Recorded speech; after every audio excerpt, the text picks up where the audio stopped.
Assalamualaikum warahmatullahi wabarakatuh. Alhamdulillahil wahidil qahhar, al-azizil ghaffar, mukawwiril laili 'alan nahar, amma ba'd. Sahabat MNC, dimanapun berada, semoga Allah merahmati memberkahi kita semuanya. Setiap orang selalu mengharapkan, menginginkan hidup yang sukses, hidup yang sejahtera, siapapun mereka.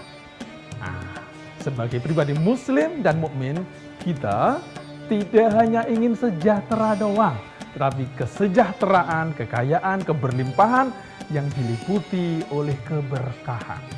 Al-Imam Maghazi Asy-Syarqawi menyebutkan tips, setidaknya 5 tips utama agar kita hidupnya dipenuhi dengan keberkahan. Apa itu? Oke, simak satu persatu. Yang pertama, yang sedang kita lakukan ini, untuk mencapai hidup yang berkah, perlu sifat yang pertama, al-hayaul jadi. Sifat sikap malu yang positif. Kalau dalam bahasa sekarang disebut dengan profesionalisme. Yang kita lakukan ibadah puasa, menuntut sifat sikap profesional. Tidak mungkin seorang muslim mukmin puasa di tengah hari, seberapapun haus dahaganya, dimanapun sembunyinya, tidak akan membatalkan puasanya.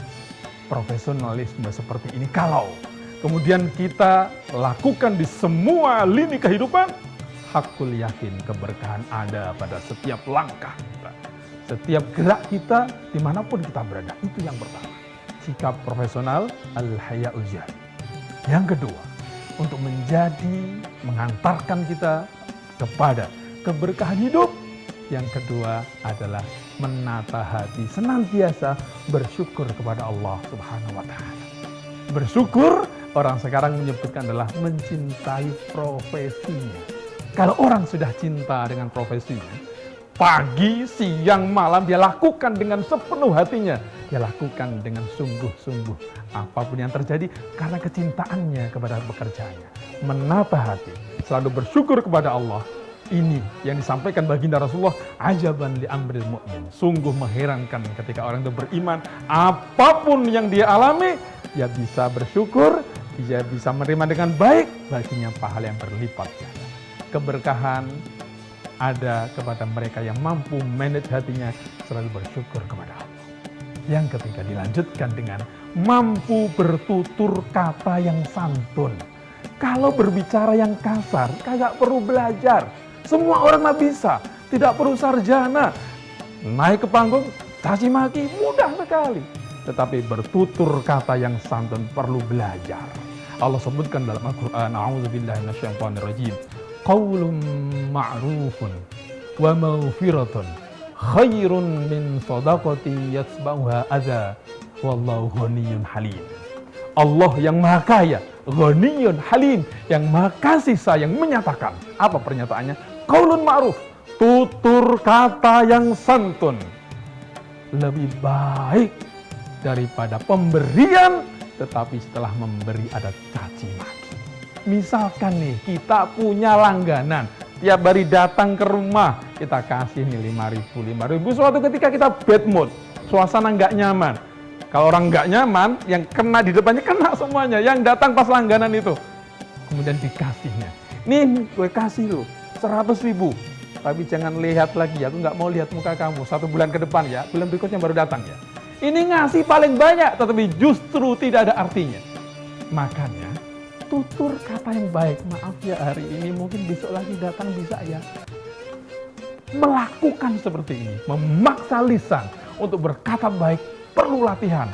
Karena berkata kotor tidak perlu latihan, mulut comberan tidak perlu latihan. Orang marah bisa ngomong seapa-apanya, semau-maunya. Tetapi itu tidak mendatangkan keberkahan. Yang berikutnya, yang keempat, keberkahan hanya kepada mereka-mereka, anak yang berbakti pada orang tuanya. Hakul yakin tidak akan pernah berkah hidupnya sekaya apapun, seberlimpah apapun, manakala anak itu menyakiti orang tuanya. Ada yang hilang dari kehidupan. Jadi, kalau masih ada orang tua, datangi. Orang tua kandung, ayah mertua, ibu mertua dalam garis yang sama.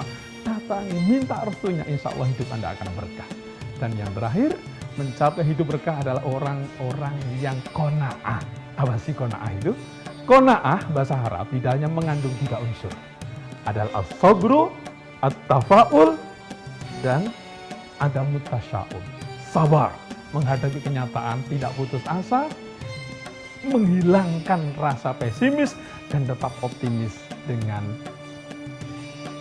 perlindungan Allah, dengan rahmat Allah.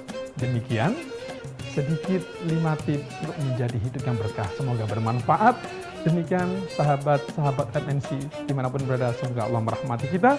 Selamat menempuh ibadah puasa. Wallahul muwaffiq ila aqwamit thoriq. Wassalamualaikum warahmatullahi wabarakatuh.